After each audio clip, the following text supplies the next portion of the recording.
Cantate Domino cante cum novum, quia mirabilia feci.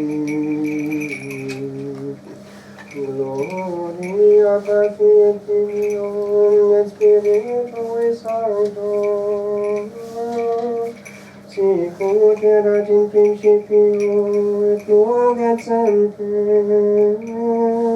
et in saecula saeculorum. Amen.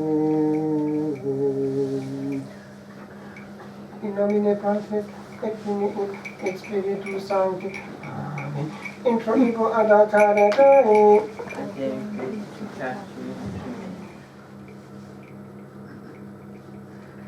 Dominus vobiscum. Sequentia Sancti Evangelii secundum Lucam. Gloria tibi,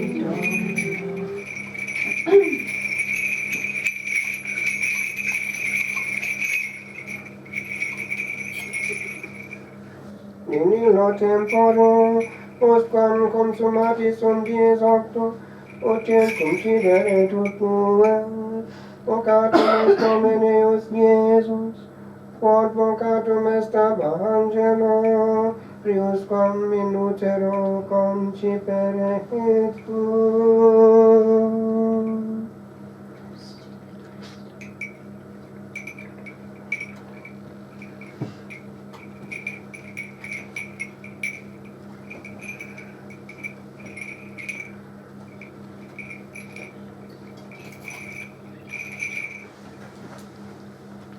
we noticed that already in the old calendar, the presence of Our Lady was here in the ancient feast of the circumcision. The texts are very Marian, including the collect itself. And so, from the earliest times, there has been this instinct to ask Our Lady's protection at the beginning of a new year.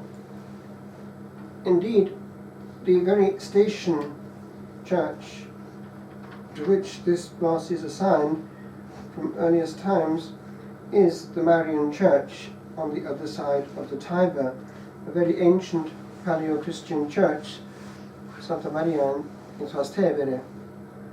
And it is a place, as would be the great St. Mary Major's, which is reported to be the first church of its kind built to honor Our Blessed Lady, specifically after a miracle in that case, that of the snow falling on the 5th of August in Rome on the Palatine, is a place where Our Lady is claimed. So we can't go far wrong in following this ancient tradition. I would like to invite you to look for a few seconds at the character of the one that we are celebrating alongside her son in this last day of the octave itself. Since Paul VI, now Blessed Paul VI, it has been asked that this day should be a day of worldwide intercession for peace. And this particular first day of this particular year is a day on which we need to pray in a particular way for a particular peace. We know why if we look around at the different nevralgic points on the globe. It is sufficient to have somewhat one person, actually it would be enough to be the point of departure of imbalance. Often what happens is that a weak power finds huge power but irresponsibly. E.g., if a less wise nation gets hold of the atom bomb, they can use it as a form of terrorism far more irresponsibly than would the major powers. So that's the kind of scenario that we have on the level of the planet as we start 2016. And if Our Lady has been coming and going so much in apparitions in the last years, one is justified in asking perhaps why. Is there something that she can see which we can't? But this specific issue of peace And the one that we are celebrating, I would like to look at specifically, because it regards us also on the level of soul, mind, body, and interpersonal relationship. It is in our own power, to some extent, to control the direction of time and its quality, to some extent. Because God proposes, and we can accept or deflect His graces. And one grace that He wants to give us, surely, is that of the outworking of divine grace from within to all the areas of our life. I remember in a lecture years ago in France, hearing this in class. It was at La Trappe at the time. The novice master knew what he was talking about. He'd formed generations of novices, and he'd also been a Jesuit before he entered. And he was giving us one teaching on this specific issue of the levels of the being. He explained how the point of encounter between the human being and its God is the deepest level of all. What he referred to as the fine point of the soul, la fine pointe de l'âme. That point has to be rendered, surrendered, handed over. It is the fiat of the person at that person's deepest level. The consent of the will 100%. Until that happens, God has not got control. We have. And therefore we can't pretend upon the privileges of intimacy with Him. We can't snatch Him or bits of Him, e.g. His consolations, under our own terms. And if that is happening, the chances are that the person who's claiming them is in illusion. But then he went on to explain, and he actually drew a diagram on the blackboard. It's like an inverted cone. That fine point, that fine point, is tiny, but it has an effect on all the rest. And out it goes and up it comes. So he explained how this has an effect on the operations inside us, our emotions, our reactions to things, our affections, what we call the interior life. It's all eventually pervaded by what? At that point, God. Because then from that tiny point He can enter in and change all the rest. He then is in control. So do you see how different it is from working on ourselves from the outside to the inside? It's cosmetic stuff compared with this, the real thing. And then he explained, and this is an interesting bit, it also eventually comes to the big end of the cone, the top end, and manifests itself. How? Look at the body. Examine a person's face. Do you detect dysfunctionality, stress, aggressiveness, unhappiness, tension, worry, hatred, envy, incapacity to be content in that face? And I bet you, if you look hard enough, you can. Because the eyes in particular, and even the mouth and the forehead, speak volumes and betray a lot against the person's will. It's an art, studying the inside through observing the outside. Cultivate it. You learn a lot in a short time by keeping quiet and observing what's going on in the face. But then it goes out of the cone and pervades all around it. How we interact with other people.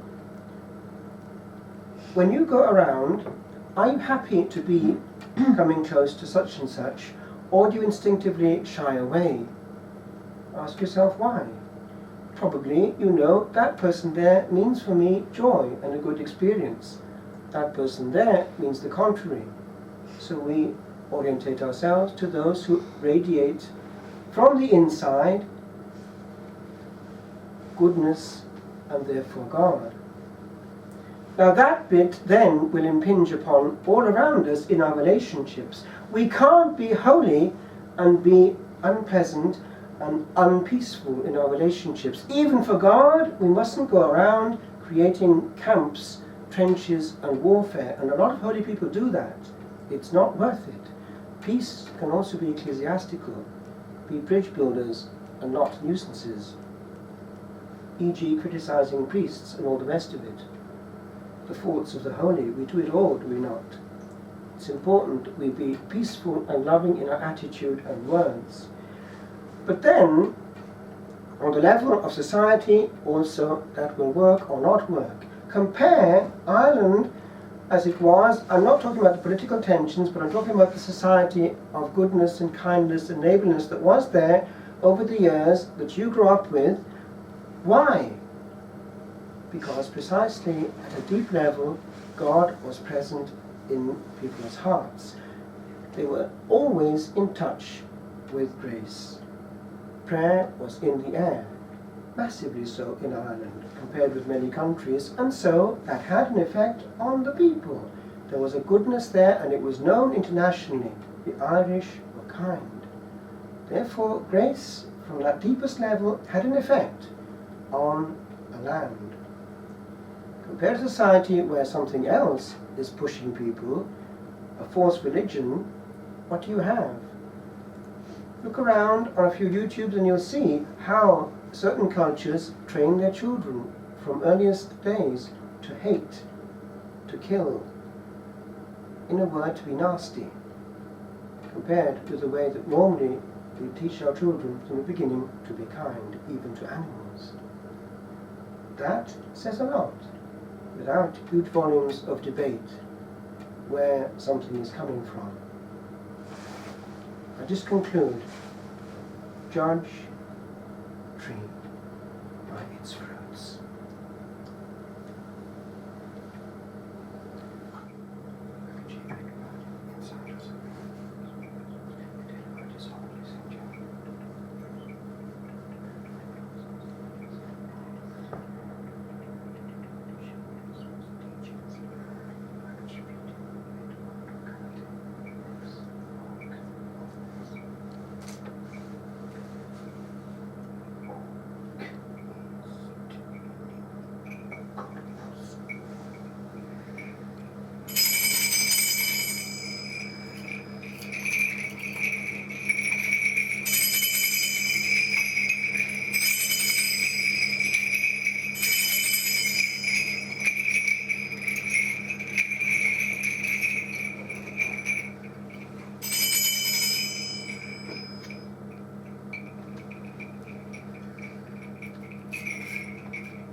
Dominus vobiscum, et cum spiritu tuo,